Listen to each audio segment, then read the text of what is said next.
সোনারগাঁওয়ে auto চালক নয়ন নিহতের ঘটনায় নিহতের পরিবারের পাশে নৌ পুলিশের অতিরিক্ত ডিআইজি মোহাম্মদ আলমগীর হোসেন। বিস্তারিত দেখুন ডেস্ক রিপোর্টে।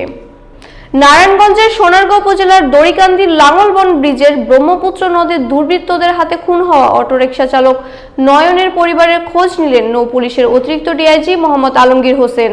গত 28 জানুয়ারি মঙ্গলবার ভোরে লাঙ্গল বন্ধ সেতুর নিচে দড়িকান্দি এলাকায় নয়ন নামে অটোরিকশা চালকের খুনের পরিদর্শনকালে তার 8 বছরের কন্যা সন্তান ও বৃদ্ধ মাকে দেখে সান্ত্বনা দেন ও পরিবারের হাতে কিছু খাবার দেন ডিআইজি মহোদয়। এ সময় অতিরিক্ত ডিআইজি আলমগীর বলেন, অতি শীঘ্রই এ মামলার আসামিদের চিহ্নিত করে আইনের আওতায় আনা হবে। আমরা পরিবারের কাছে আসছি, জানতে পেরেছি তার একটি ছোট বাচ্চা, যেটা তার মা অনেক আগে নাই, আবার বাবা হারা হয়েছে। তো এই যে এতিম বাচ্চা, তাকে দেখার জন্য এবং পরিবারের সদস্যদের সাথে সরেজমিনে কথা বলার জন্য তাদের প্রতি একটু সহানুভূতি প্রকাশ করে, এইটা একটি বিষয়।